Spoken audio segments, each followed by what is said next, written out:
What if I told you that America's most feared war machine isn't born on the battlefield, but reborn inside a secretive factory? The M1 Abrams tank, legend of Desert Storm, nightmare of Soviet armor, does not die when it's damaged. It returns here, where wrecks, torn apart by explosions, are rebuilt into unstoppable beasts. Stay with me, because what you're about to see will reveal engineering secrets the Pentagon rarely shares, and the hidden process that makes Abrams not just a tank, but a symbol of American power. But how can a 60-ton steel giant, burned and broken, for the tank, come back stronger than before? So we just need to install Let's go the inside. engine here.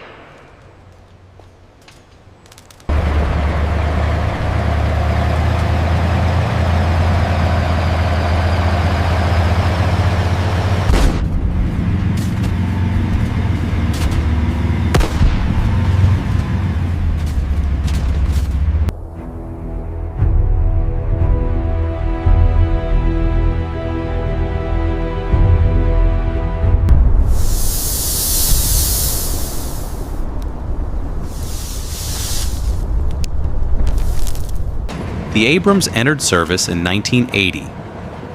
Designed to counter Soviet tanks in Operation Desert Storm, its 120mm smoothbore cannon destroyed hundreds of Iraqi vehicles, sometimes before the enemy even knew it was there. Its turbine engine roared like a jet. Soldiers described it as the sound of victory in the desert. But here's the truth. The Abrams of the 1980s is not the Abrams of today. This tank has been rebuilt, modernized, and enhanced across decades. And the place where that transformation happens looks nothing like a battlefield. It looks like a high-tech factory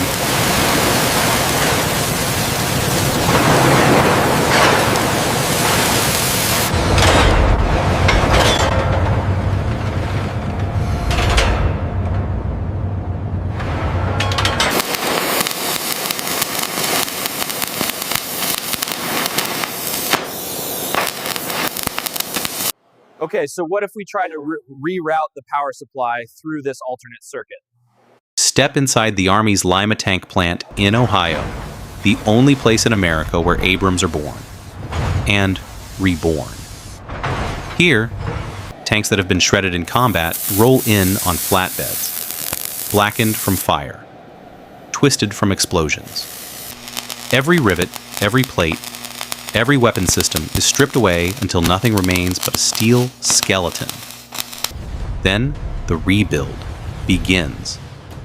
Engineers treat this as a resurrection. New armor plates, rewired electronics, recalibrated sensors. The shell of an old war machine becomes the platform for the newest battlefield technologies. But what makes the Abrams terrifying isn't just its armor or cannon, it's the heart inside, a jet turbine engine.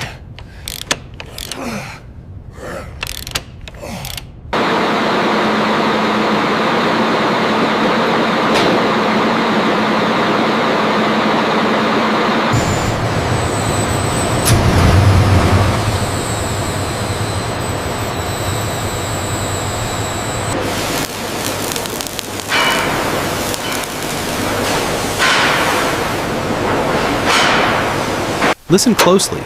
The Abrams doesn't sound like other tanks. It screams like a fighter jet.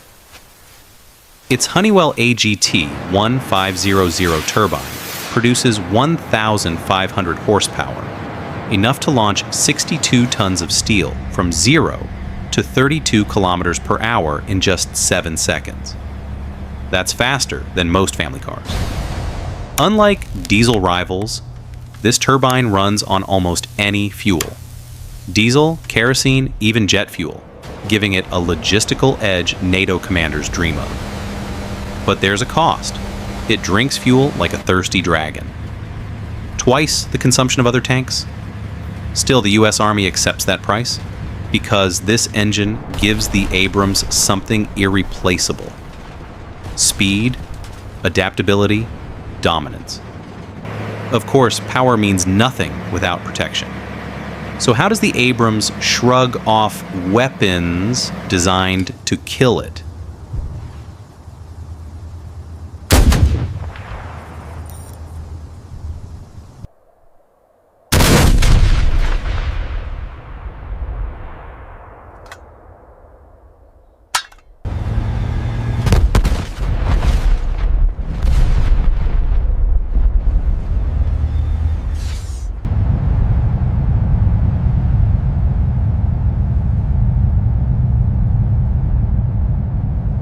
Abrams armor is one of the world's most closely guarded secrets. Early versions used Chobham ceramic composites, 5 times harder than steel, yet lighter. Modern versions add depleted uranium layers, reactive tiles, and classified composite sandwiches that can stop kinetic darts and molten copper jets traveling faster than a rifle bullet. And inside, a hidden guardian, the spall liner. Even if a shell doesn't penetrate, the force can shatter steel into deadly shrapnel. The liner catches it, saving the crew. If ammunition is hit, blowout panels vent the explosion upward, away from soldiers. For enemies, Abrams is not just a target, it's a nightmare. But armor is only half the story. To destroy, Abrams must fire back with one of the deadliest cannons ever mounted on a tank.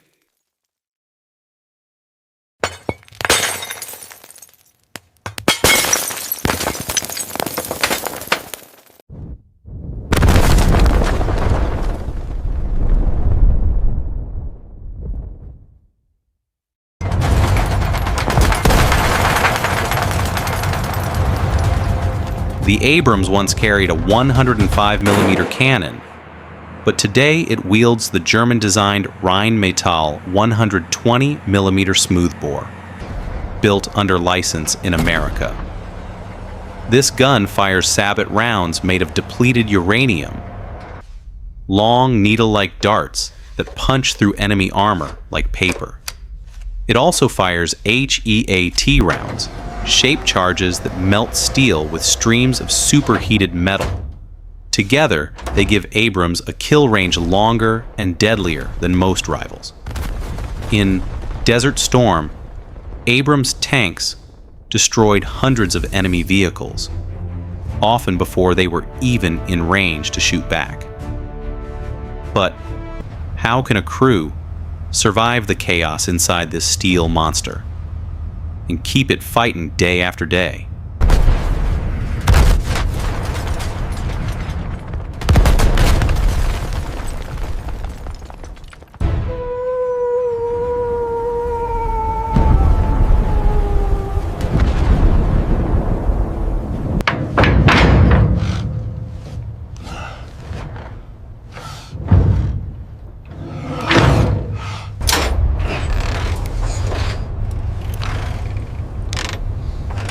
We are getting close.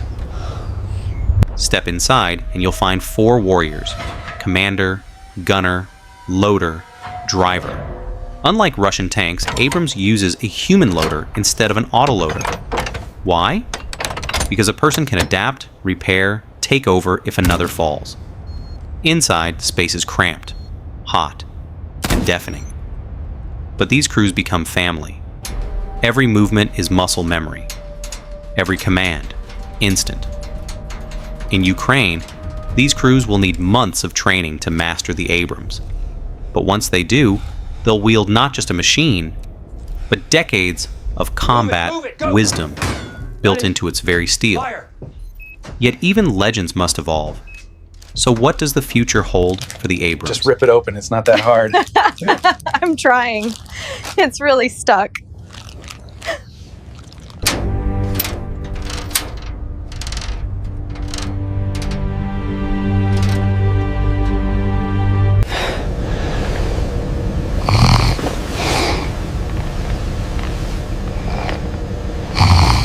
Good game. Thanks, you too.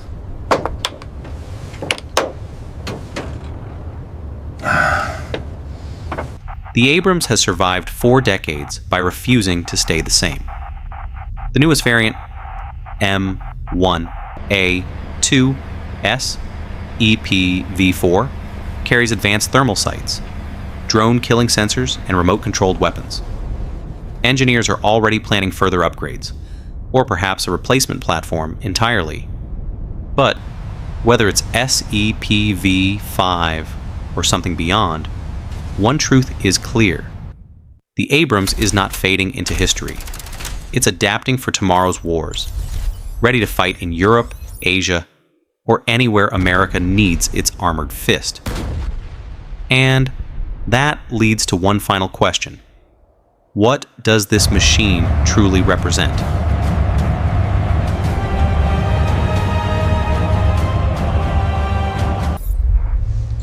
Status report on the M1 Abrams.